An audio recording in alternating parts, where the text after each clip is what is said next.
Telugu cinema ఇండస్ట్రీలో తనకంటూ ఒక ప్రత్యేకమైన గుర్తింపు సాధించుకున్న జయలలిత గురించి ప్రత్యేకంగా పరిచయం అక్కర్లేదు. ఎంతో మంచి నటిగా వెండితెరపై మెప్పించిన ఆమె పలు నెగిటివ్ కమెడియన్ గ్లామర్ రోల్స్ తో మంచి గుర్తింపును సాధించారు. ఆ తర్వాత బుల్లితెరపై అడుగుపెట్టి పలు పాత్రలకు అమ్మతో పాటు బాంబు పాత్రలు కూడా పోషిస్తున్నారు. తెలుగు తమిళంలో ఎన్నో చిత్రాలు చేసిన ఆమె కమల్ హాసన్ ఇంద్రుడు చంద్రుడు సినిమాతో ఇండస్ట్రీకి పరిచయమైంది. ఆ తర్వాత జంబలకిడి పంబ, ఆ ఒకటి అడకు వంటి సినిమాల్లో పలు కామెడీ పాత్రలు చేశారు. అందాల తారగాను గుర్తింపు పొందిన ఆమె స్టార్ నటిగా ఎదిగారు. ఇక ఆర్థికంగాను సెటిల్ అయిన ఆమె కెరీర్ పీక్స్ లో ఉండగానే మలయాళ డైరెక్టర్ వినోద్ ను ప్రేమ వివాహం చేసుకున్నారు.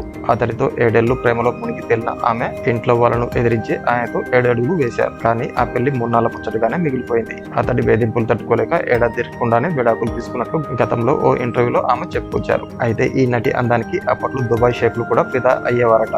ముఖ్యంగా ఈమె అందాన్ని చూసి వాళ్ళు కోట్లు డబ్బులు ఇస్తామని వెంటపడేవారట.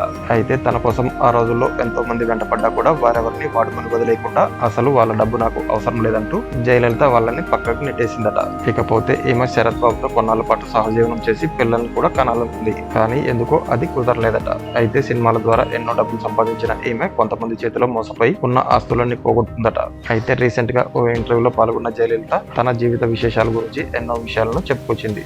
ఇంటర్వ్యూలో భాగంగా యాంకర్ ఓ ప్రశ్నను అడుగుతూ, అప్పట్లో మీ అందానికి ధీరుభాయ్ అంబానీ మనసుపడి మీకు ముంబైలో ఒక ఫ్లాట్ రాసిచ్చారని విన్నాం, నిజమేనా అని అడిగితే ఇప్పటి వరకు ఈ విషయం ఎక్కడా చెప్పలేదు. అవును, అది నిజమే. అంతేకాదు ఓ మ్యాన్షన్ హౌస్ ను కూడా నా పేరు మీద రాశారు. అయితే మా ఇద్దరి మధ్య బంధం పెళ్లి వరకు వెళ్తే బాగుండు, కానీ అది పెళ్లి వరకు వెళ్ళలేదు. అందుకే ఆయనతో ఎక్కువ రోజులు బంధం కొనసాగలేదు. ఇక ఆయన చనిపోయాక నాకు ఇచ్చిన మ్యాన్షన్ హౌస్ ఆయన సెక్రటరీకి అప్పచెప్పాను. ఎందుకంటే ఆయన చనిపోయాక ఆయన సొమ్ము మాత్రం నాకెందుకు, పరుల సొమ్ము పాము వంటిది అని నేను వద్దని చెప్పాను. ఇక ముంబైలో రాసిచ్చిన ఒక ఫ్లాట్ లో ఒక రూమ్ లో నేను ఉండి వేరే రూమ్ ని అద్దెకిచ్చాను. అప్పట్లోనే ఆ రూమ్ రెంట్ 40,000 వచ్చేవి. కానీ ఆ తర్వాత అక్కడ ఫ్లాట్ అమ్మేసి హైదరాబాద్ లో ఇల్లు కొనుక్కున్నాను. ఇక శరత్ బాబు ఇచ్చిన ఆస్తిలో కూడా నేను చాలా వరకు సేవా కార్యక్రమాలకు ఇచ్చేశాను అంటూ జయలలిత ఆ ఇంటర్వ్యూలో వెల్లడించింది. అయితే ధీరుభాయ్ అంబానీ లాంటి పెద్ద ధనవంతుడే జయలలిత అందానికి దాసుడయ్యాడు అంటే అప్పట్లో జయలలిత రేంజ్ ఏ విధంగా ఉండేదో, ఆమె అందం ఎలా ఉండేదో అని ఈ విషయం తెలిసిన నెటిజన్స్ మాట్లాడుకుంటున్నారు. ఇక జయలలిత తెలుగు ఇండస్ట్రీకి వచ్చిన కొత్తలో చాలా సినిమాల్లో హీరోయిన్ గా, అలాగే కొన్ని సినిమాల్లో ఐటమ్ డాన్సర్ గా కూడా చేసింది.